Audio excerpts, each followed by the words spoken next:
Johan Anton Neubronner was my great-5 grandfather.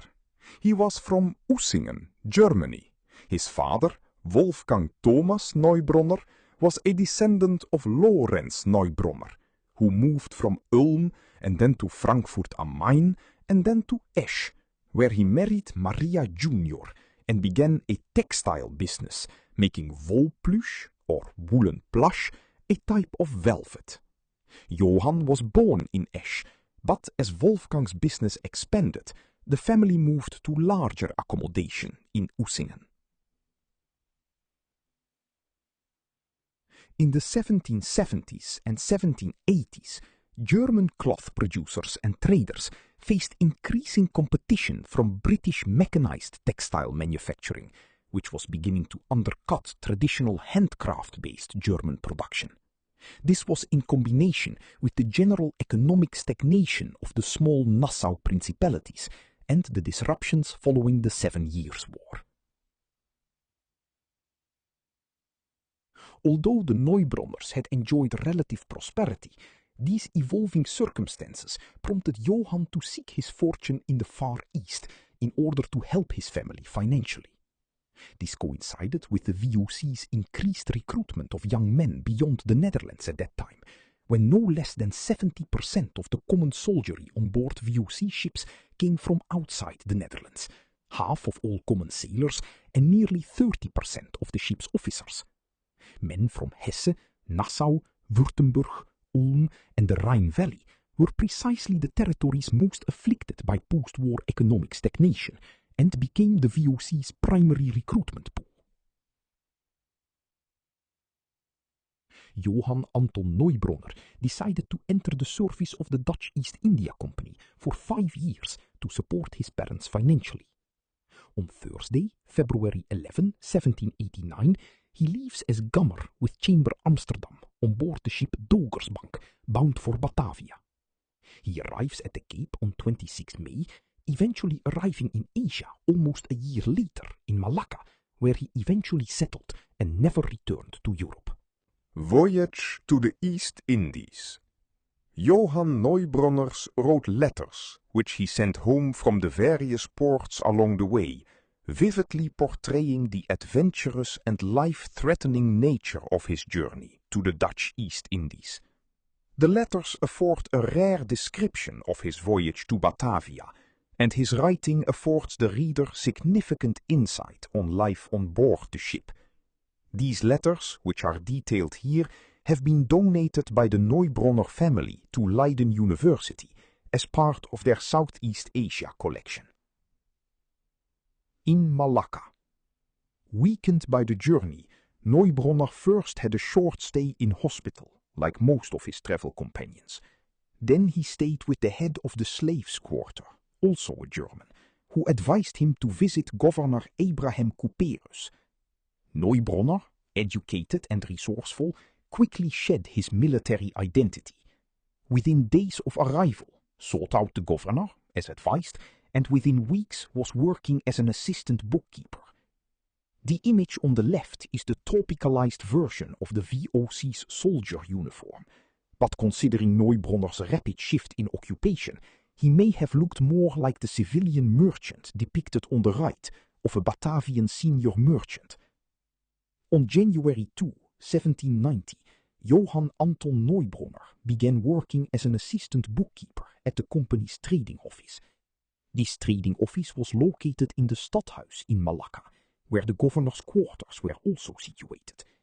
He worked hard and soon made himself indispensable. Besides his work as an assistant bookkeeper, he also earned money through trade. He earned a good living.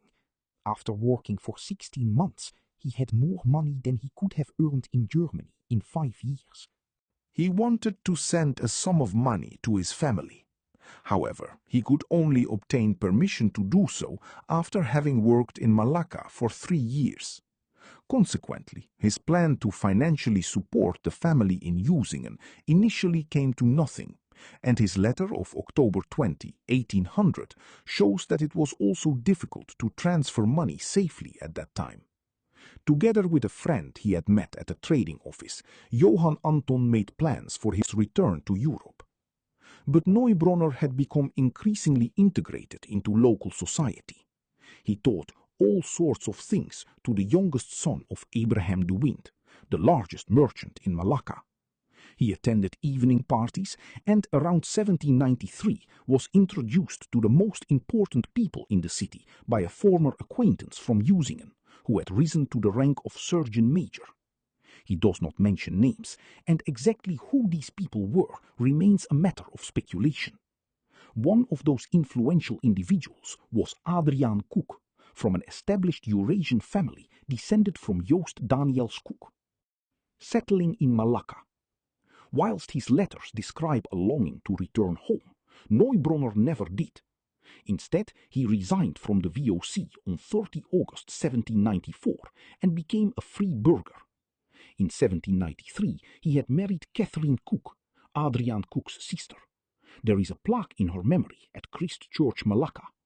They settled at 111 Heeren Street. Coincidentally, Neubronner came to Asia on the same ship as Daniel Rotenbeek, who built 111 Heeren Street, and was the first husband of Catherine Cook's mother, Sylvana de Graca.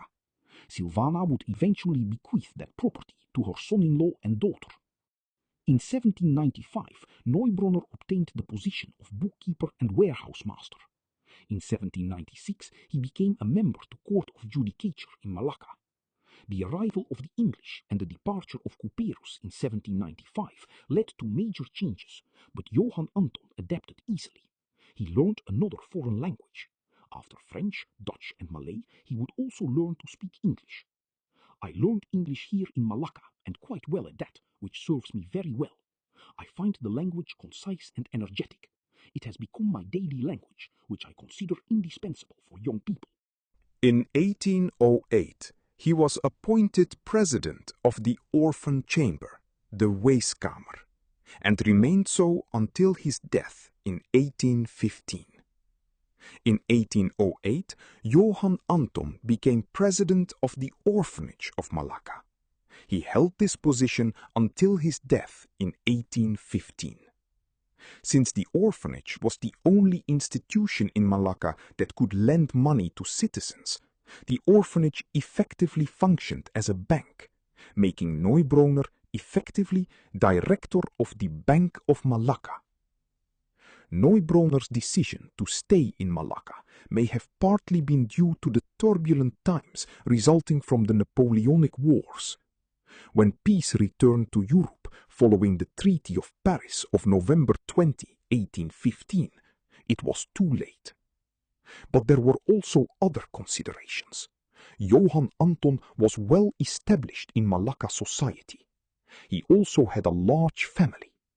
His 9 children did not speak or write German, but Dutch, Malay, English, and probably also a creolized Portuguese. He had built a life in Malacca that would be difficult to re-establish in Europe.